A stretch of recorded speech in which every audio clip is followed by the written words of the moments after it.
So on this episode of What's on the Bench, we're doing a strap modification to this split visor bassinet. So this comes standard with two straps in it. So it's got an under chin strap and a strap that runs from round the back to across the front. The guy that uses this doesn't like it. It seems to move around on his head quite a lot. So what he's asked us to do is do an Ursus conversion. So Ursus, the team from America, came up with an integrated under chin strap with a cup on it, or with a built-in cup. So that's what we're going to do today. So first thing I've done, put the helmet on, marked out where the new holes will need to be on either side. Next thing I'll do is I'll strip the liner off. The liner's going to have to come out for this, and then from there we'll go and start to insert the D-rings, and then that'll allow us to put the new straps in. So I've gone and removed the aventail and the padding. So I've removed the stitching for that to get it off. That's allowed me to get access down the sides of the helmet. And what I'm leaving is I'm leaving the liner stitched in at the top, so that way I know that this isn't going to move and it doesn't need to be restitched in along here. And what I now need to do, you can see that if the straps are fastened in here, I need to remove the two front chin straps, then drill the helmet and re-rivet in the new ones. So that's what I'm going to do next. So just coming back now, so what I've gone and done is I've gone and removed the straps that were here previously. So they were riveted really high up here, came straight down on the inside. So taking those out off the inside, and then I've gone and drilled through the helmet on both sides, approximately where you're, just below where your kind of jaw, cheekbone would meet. So just in front of your ear, if you can imagine that. So drilled through. Quick tip, when you're drilling something that's really, really hard, don't scrimp on the drill bits. Get yourself a good quality center punch, get yourself good quality carbide drill bits. Not carbide coated or titanium coated, carbide coated, because it will cut through this stuff very, very well.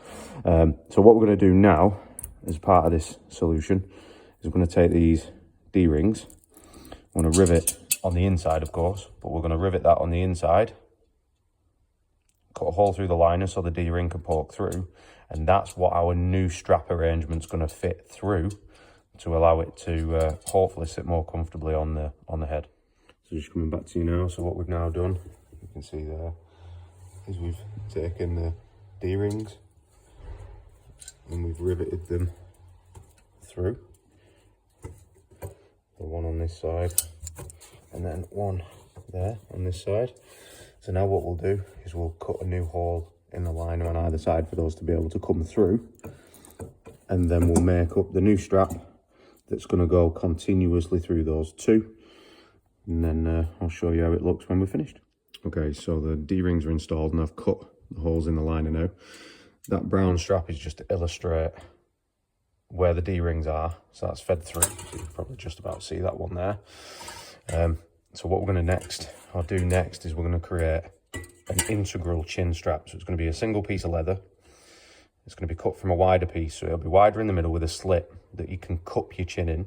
That'll then go obviously thinner into roughly this thickness of strap. Buckle on one end, strap on the other, and it's threaded through these.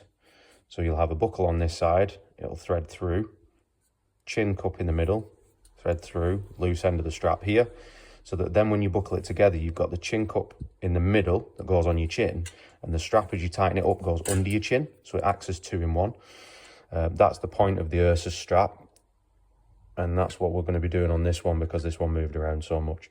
So I'm going to make that strap next, get it cut to measure, get the buckle on it, and then get it in, and I'll come back to you once I've got it in place so you can see it.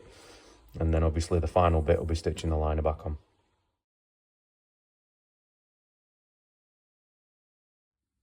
So a bit of change of scenery, but I've made the strap now. So as you can see, that's where the chin's going to sit. I'm going to attach the buckle to this end.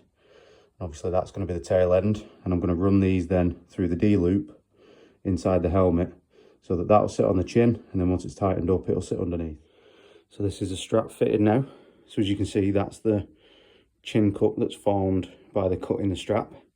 It runs through the D-ring on this side to the tail end, and then it runs through the D-ring on that side to the buckle end. So when you've got it on, your chin sits in there. You then buckle it tight underneath your chin and it acts as a 2-in-1. So now all I've got to do is sew all the liners back in and get everything put back together.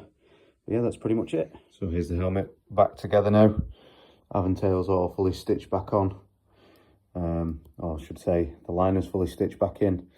The Aventail liner stitched back in. The Aventail attached and a new wire. So as you can see, after all of that, what we ended up with. So we've attached the D-rings to the helmet in here.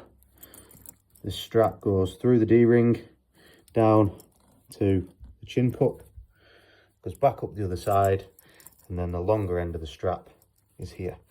So chin sits in here, you then pull it tight, so it tightens onto your chin, and the long end of the strap goes through this buckle.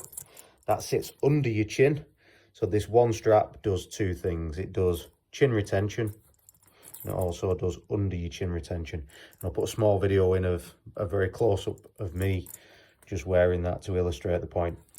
So yeah, that's basically it. It's a good improvement, I think. Hopefully it will be for the guy whose helmet this is. However, it's very, very awkward and fiddly to do this because you've got to take everything apart. You've got to drill the helmet. You've got to obviously attach good solid fixings either side. And you've got to make this entire arrangement yourself and get it installed and then put everything back together. But that's it. So this is the finalised view. So helmet's on. You can see, got the chin strap that comes across. Cups under my chin there, nice.